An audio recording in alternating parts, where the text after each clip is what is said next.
আসসালামু আলাইকুম আমার সম্মানিত প্রিয় ভিউয়ার্স, আশা করি সবাই ভালো আছেন। তো আজকে আমি এমই 8.5-এর কিছু রোগ আপনাদের কাছে উল্লেখ করব। তো আপনারা ভিডিওটি শেয়ার করে একটি লাইক করে দেবেন, এটাই আপনাদের কাছে অনুরোধ। তো চলুন আমরা বেশি কথা না বাড়িয়ে আস্তে আস্তে কাজের দিকে যাই। তো প্রথমত আমি খাবারটি খুলে নিচ্ছি। আপনারা দেখতেছেন এটা হচ্ছে কি আপনার এমই 8.5 একটি ডিজেল ইঞ্জিন। আমি এখন কভার খুলে নিচ্ছি। আমি কভারটি খুলে নিলাম। তো আপনারা দেখতেছেন ইতিমধ্যে ইঞ্জিনের ভিতর দেখতেছেন, এই যে দেখুন তার প্রিমিয়াম সেটগুলো দেখুন। এটা হচ্ছে গিয়ে কেম শেপ। এই যে অল্প পরিমাণে বিয়ারিংয়ের মধ্যে সমস্যা আছে, এটা 63 একটি বিয়ারিং।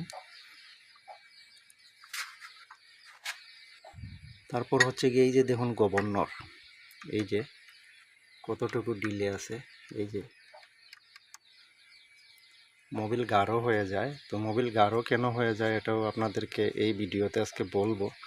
তো অবশ্যই ভিডিওতে একটি লাইক করবেন এবং পেজটি ফলো করে ভিডিওটি শেয়ার করে দেবেন। তো আপনারা দেখবেন ইঞ্জিন চলাকালীন সময় অনেক সময় ফক ফক করে সাদা ধোঁয়া দেয়। তো এই রূপটি বেশিরভাগ ক্ষেত্রে আপনার অনেক সময় ক্যারেংশাফট থেকে আসে। তারপরে হচ্ছে কি আপনার বেশিরভাগ আসে আপনার এই গভর্নর থেকে। এই যে দেখুন, এই যে গভর্নর, এটা থেকে আসে আপনার এই রূপটি বেশিরভাগ। আপনারা গভর্নর অনেকেই আছেন কি করেন, টাইট করে নেন। তো এই যে দেখুন এটা কিন্তু অরিজিনাল একটা নতুন ইঞ্জিনের আমি আপনাদেরকে দেখাচ্ছি কতটুকু ডিলা আছে। এটা কিন্তু নতুন ইঞ্জিন, এটা কাজ হয় না এখনও। এটা আপনাদেরকে দেখানোর স্বার্থে আমি এটা খুলেছি। তো আপনারা গভর্নরের হিসাবটি বুঝে নেবেন যাতে আপনারা এটা বুঝতে পারেন, সেজন্য আমি আপনাদেরকে এটা দেখাচ্ছি। তো এই যে দেখুন এটা হচ্ছে কি রেসার ডাল, কেম শেপ। এই যে এটা হচ্ছে কি ওয়েট প্রিমিয়াম। তো অনেকেই বলেন যে ভাই যে ওয়েট প্রিমিয়াম এটার কিভাবে আউট করতে হয়। তো আপনারা কি করবেন, এই যে এই নাটটি খুলে নেবেন।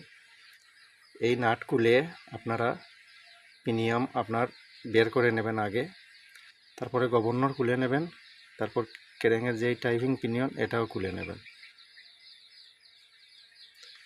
তো বিষয়টি আপনারা বুঝতে পেরেছেন। এখানে ডবল পিনিয়াম আছে, ভিতরে টাইপিং পিনিয়ন আরেকটি আছে। তো ভিডিওটি আশা করি আপনাদের ভালো লাগবে। তো বুঝতে পেরেছেন আপ ডাউন কীভাবে এবং কী কারণে আসে, গভর্নর কতটুকু জরুরি এই ইঞ্জিনের, এটাই আপনাদেরকে আজকে আমি একটু সংক্ষেপে বুঝিয়ে দিলাম। তো আরও কিছু কিছু সমস্যা আছে, যেমন আপনার ইঞ্জিনের আপ ডাউন আসে নজেল থেকে, এখান থেকে নজেল থেকেও আসে। যদি আপনার প্লেঞ্জর ফিটিংসে ভুল করেন, অতিরিক্ত প্রেশার দিয়ে দেন, তাহলে ওটা থেকেও আপ ডাউন আসে। আপনি চাইলে এখানেও তেলের প্রেশার কমিয়ে দিতে পারেন, আবার প্লেঞ্জরের ভিতরেও আপনি তেলের প্রেশার কমিয়ে দিতে পারেন, কোনো সমস্যা নেই। তো আশা করি আপনারা ভিডিওটি শেয়ার করবেন যাতে আমার নতুন বন্ধুরা যারা আমার এই পেজটি পেয়ে যান, ওনারাও ফলো করে এরকম কাজের ভিডিওগুলো দেখতে পারেন।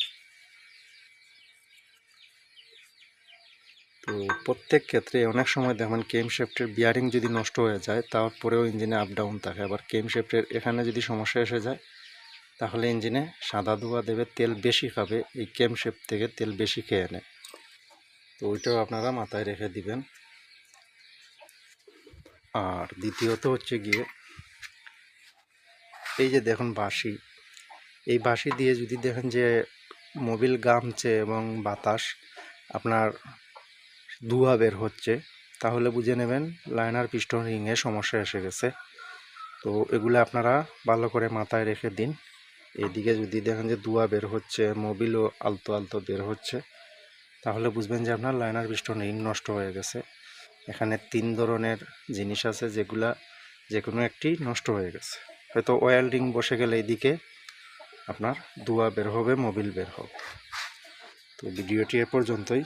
ভালো লাগলে অবশ্যই একটি লাইক করবেন এবং ভিডিওটি শেয়ার করে নেবেন। আসসালামু আলাইকুম।